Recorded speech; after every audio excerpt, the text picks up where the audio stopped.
Hello. Well, I'm Dr. M with Impact Family Counseling, and my task is to talk about anger beliefs today. And my partner here is none other than the Carmone Owens. Yes. Still in the Impact family, formerly lead facilitator and case manager with Impact, and still part of the Impact family. Man, nothing like good conversation. Look, what we're going to talk about today are beliefs pertaining to some of the things that folk believe that really cause them to be angry, unbeknownst to them. You know, one of the things I'll just go ahead and put out there, I like to share with everybody is beliefs aren't, anger is not going anywhere. No. You know, we can't pray it away. We can't exercise it out of nobody. You know, it's a part of our innate, creativity. You're there. And it can be a good thing. But what I know for sure is that anger, the root of it stems somewhere around our belief system. Our belief system. You see, what I tell people, we come from different backgrounds, okay? You born, just say, up north or whatever, and you raised in a different environment. People taught you different things. You believe this because your grandfather believed that or whoever raised you. I come from a different area. Then when we get together, beliefs are one of the things that we initially start to talk about. We talk about everything else, you see? But our belief system, okay, whether it's cultural, historical, or religion. I believe those three things shape our belief system. What do you think? I think it's a very important conversation to have because our belief system has been driving us to violence and expressing our anger in ways that don't help us. Whereas when you look at some other cultures, their anger is directed towards education.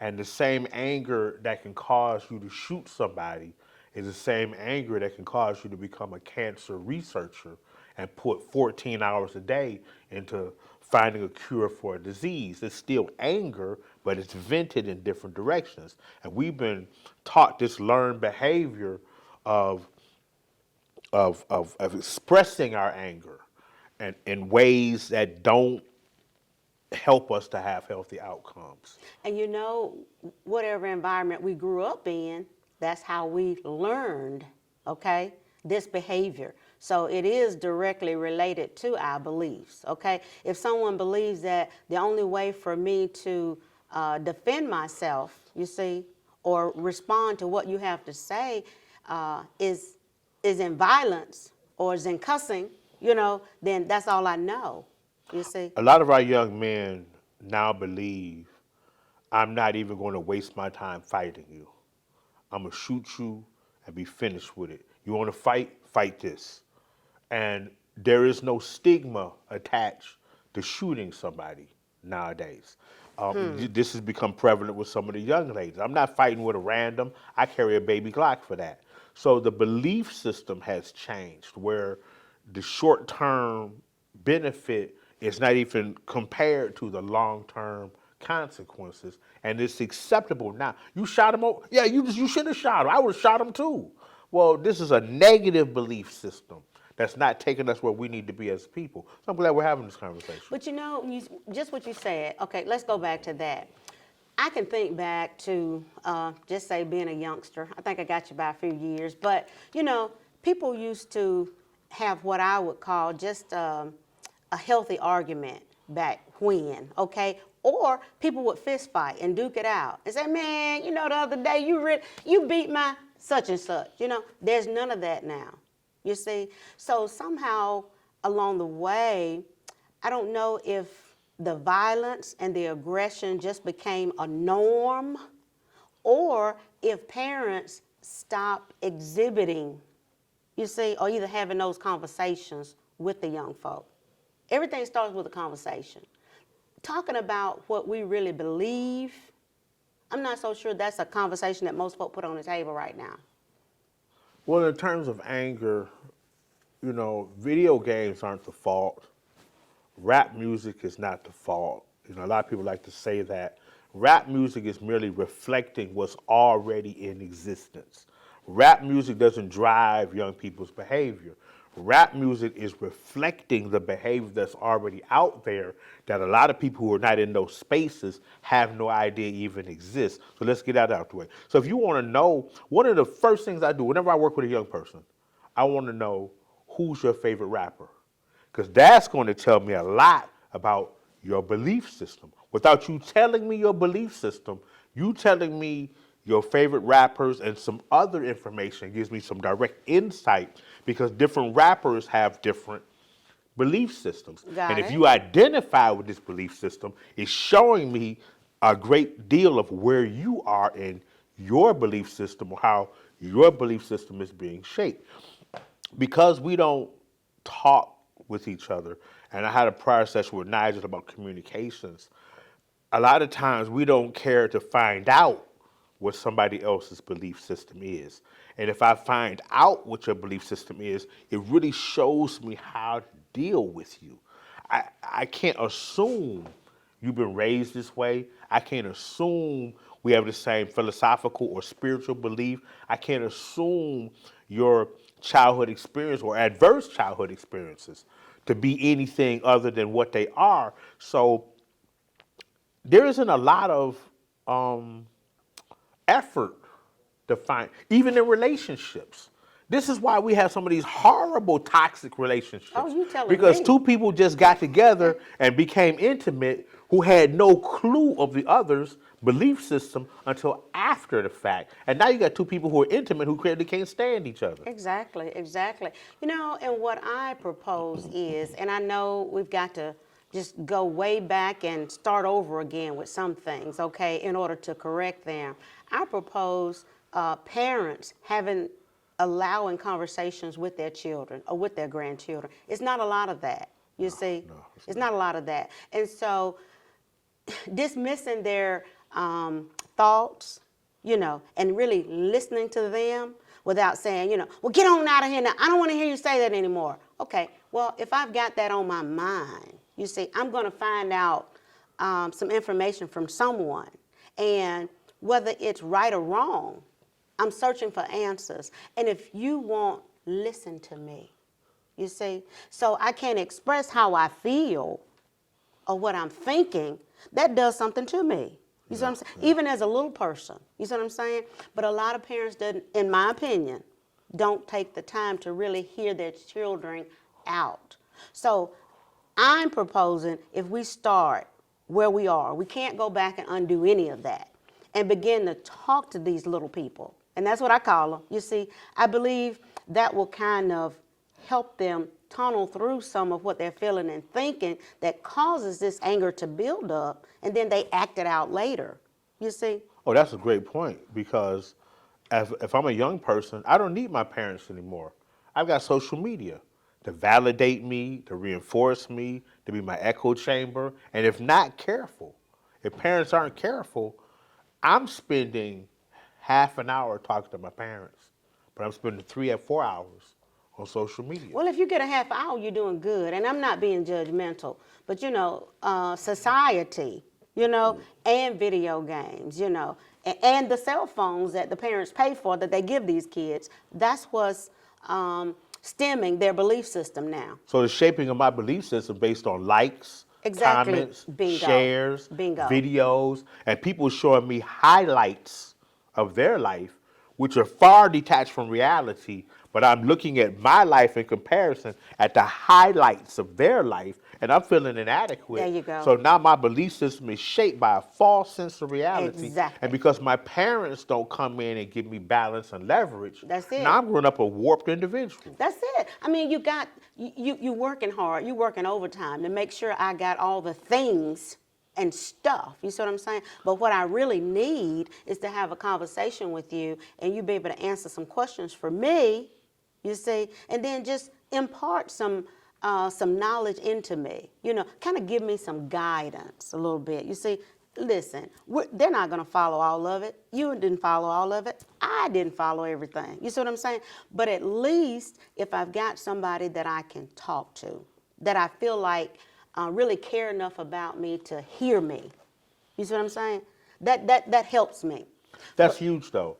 When you said someone who cares enough about me to hear me. Yes. Because it's a myth that young people won't listen. That's not true. That's not true. If you create a space for a young person to first share with you what they believe, and you're willing to listen to what they believe, then you can be allowed into their space to show them the error or the consequences of what they believe, and then help start to redirect them. But they've got to let you into that space. That's and the it. way you let me into my space, the way you get into that space, is by caring enough to listen and find out. Before I start telling somebody what they shouldn't be doing or what they should be That's it. doing, I need to listen to find out, what are you doing and why? That's it. It's the why.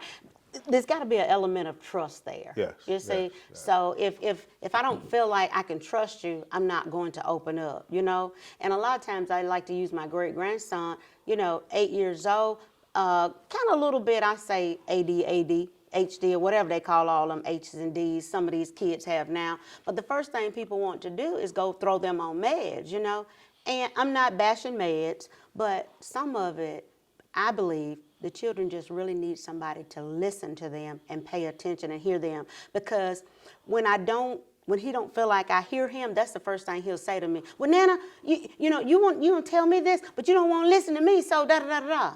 But then I find when I listen to him, it helps him calm down a little bit. What a great example, because let's take someone who's been diagnosed with ADHD or whatever. A lot of times it's not. It's trauma. It is. The young man is witnessing domestic violence. He's hearing emotional abuse. So he's having trouble sleeping at night. So now he's sleeping in class because class is a safe space. There is no conflict. There is no drama. And he can safely sleep in class. Because he can't sleep, you got to sleep real light at home. Yeah. So the issue is not always ADHD or some type of mental diagnosis. It's trauma sometimes. And because no one is recognizing that this trauma is shaping my belief system, the trauma I'm going through is reshaping my brain, this frontal lobe, and I've got this cognitive dissonance that's going on between what people say I'm supposed to think this way, but in my world, it doesn't work like that. Right. I see people tell young men not to carry a gun. And of course, we don't want a young man to carry a gun. But trauma-informed care says not what's wrong with you, but trauma-informed care says what happened to you.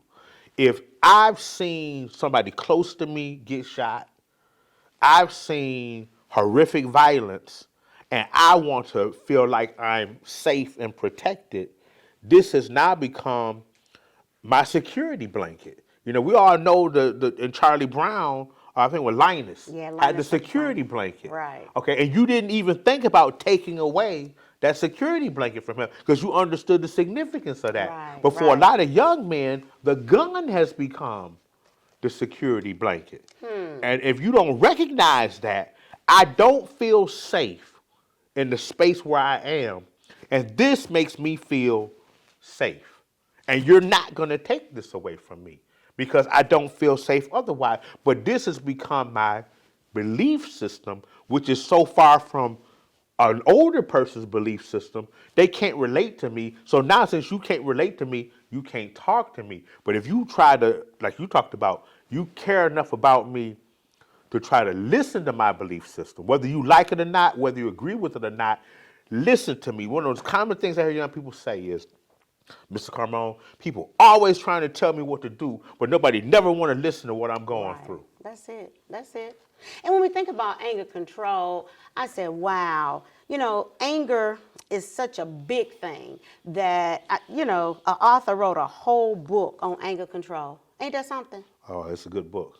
And like I said, anger is not going anywhere, and it's a much needed conversation. So not to try to dismiss the anger or, like I said, exercise it out or pray it away, learning how to control it, And I like to use a steering wheel as an example, you see? Learning how to control that thing. If you can't hold on to your steering wheel, you lose control, you're going to wreck. It's all over. You see what I'm saying? So the same thing with anger. It's not going anywhere. But the objective must be to learn how to control the anger and not let the anger control you. Yes, yes, You see, yes. that's what happens. And there again, everything starts with a conversation. You know, a lot of people talk, but they don't communicate. You see? So, yeah, if we just try to help the young folk understand that it's okay to get angry, but let's talk about that anger. As you said, tell me what you believe is causing you to feel like that. You know, what makes you think that's okay? And then listen to them. Listen, as an old school nana, I had to check myself with my grandkids. If I wanted to really have a real conversation with them and be in their lives and not push them away, I can't deal with them like I dealt with my children. It's a whole different ball game. You see what I'm saying? So even when I want to say a certain thing, I have just, okay, let me hear that. See, we don't always have to agree. That's the problem with a lot of people. Whether it's in a relationship, romantic, or just a regular relationship, period. It could be siblings. It could be employer-employee. You see what I'm saying? If you don't agree with me, we can't be friends, or we can't roll. Well, that's good. And that same thing happened with parents and their children. I'm telling you, look, a lot of things that I thought were disrespectful, they weren't disrespectful from my granddaughters or my grandson's perspective. We're in that era. I just had to hear their rationale for them saying what they say. Dr. Ravi Zacharias has a teaching on dealing with this generation that thinks with their emotions and they Yes. see life through their feelings. Yeah, okay. They think That's with their cool. emotions, but they see life with their feelings. Hey, that's pretty So cool. what's rational to an older person doesn't make any sense to a younger person. Not at all. And by looking at a generation, you know, this new generation that went through the lockdown, it's almost unthinkable for old school people to think about remote learning and virtual learning. It's almost unthinkable. But we have a Yeah. generation that just went through that. Yes. The pandemic, mask, social distancing. There's so many things that have happened lately that have really, really affected people's belief system. And you have to take into account what a person's been through. And there isn't a lot of that. A lot of people disregard, you know, if I got somebody who seems to be hostile and angry, and I just simply ask them, what is it that's just, like I've had some de-escalation situations where I just ask the man, bruh, what's got you so hot? And a lot of times they will stop and tell you It's sparking that conversation. what's got them so hot. And it's like, well, if I could do something about that, I'm not promising you, but if I could help you with Right. that. And everybody wants to be heard. That's it right there. Everybody wants to be heard. But if you never give someone a chance to tell you what's going on with them. And again, one of the biggest concepts I learned about belief systems is stop asking or stop thinking, what's wrong with you? Right. But to start thinking, what happened to you? There you Something go. happened. Yes. And if you believe what I think is a crazy belief system or something, that's because something has happened to you to cause you to move you to this way of thinking. Right, And if right. I can get to not what's wrong with you, but what happened to you, now I can have that vibe coming off of me that I'm not judging you. Yeah. But I really care enough to listen to you. And you pegged it because in my heart of hearts, I don't believe that one day all of a sudden we just wake up angry. I just don't believe that. You see, you said it. Something had to happen. You see, look, relationship therapy stuff, even outside of that, I work with a lot of women and now men that's coming forth, you know, that's talking about, you know, how someone touched them in the past and when they were younger and da-da-da-da-da. And they didn't have anybody that they felt like they could tell, you see. So guess what? That thing has been stuck in here for years, okay? And now they encounter somebody that remind them of that person. Trigger. Or they trying to get into a relationship, you see what I'm saying? And that person says or does something that triggers them. Yeah. And they, you see, light that fire. And look, I didn't even, hey, what's up? So there again, it's stuff in here, like you said, that that comes up at the most inopportune time, most of the time. Before we close out, let's touch on that. Our people have this stigma about therapy, about counseling, about sitting down and talking to somebody, about processing what's happened that can overwhelm you. And it's understandable that certain things would overwhelm us. But because we don't get therapy, because we don't do counseling, because we hold all this stuff right here that's toxic and hasn't been processed and dealt with, our belief systems easily become warped because we're operating out of trauma. And I think that one of the biggest changes I would love to see in our people is a change in the belief system about getting some help. You said it. It's a belief that's been carried over. You see, because we go back and they believe that what happens in the home stays in the home. You see, you don't tell nobody. But there were elders who really, in their own way, were giving therapy. Madeira did it. Nana did it. There was a term being taken out to the woodshed. You know, They didn't think of it as therapy. old though. men took young men fishing. Yeah, they and a didn't- lot of counseling went on over here one-on-one. But they didn't think of it in terms of therapy. They thought of it in terms of imparting wisdom and knowledge. You see what I'm saying? So I guess if we take the word therapy and counseling away, you see what I'm saying? And just find somebody to hang out with and go fishing or come in the kitchen while I bake, you know? Somebody wiser than me There you go. who's been where I'm trying to go, Yeah. who can help me from where I am to where I'm trying to be. Yeah. So for everywhere we're going, what we believe initially kind of undergirds that until we come in contact with some new knowledge or begin to hang out with some people outside of, you know, the few people that we know. You see, we don't know what we don't know. True. So the only thing we can believe is what's been imparted into us, you know?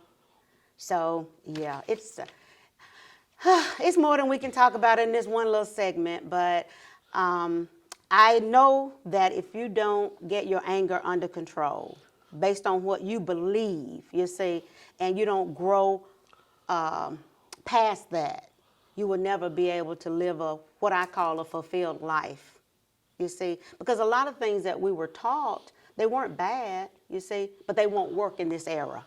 No. Or they won't work for you, or they won't work for me, you see. So not dismissing what grandma and grandpa and all what they taught us and everything, but we got to come into newness. We got to come into newness. True. And anger is one of the things that's causing, as you would say, most of the wheels to run off. Whether it's in a relationship, you see, whether it's on the job. Some people don't want to be told what to do. You True. see, and no compromise at all. So again, if we don't get our anger under control and revamp our belief system now that we're an adult, you know, I think it's going to make for a bad day. Good stuff. Hey, you know, we got so much that we can talk about. I hope we can come back together and do this another time. Listen, thank you for hanging out with me. Sure. And it's been real, so I hope we said something to inspire somebody in this little segment.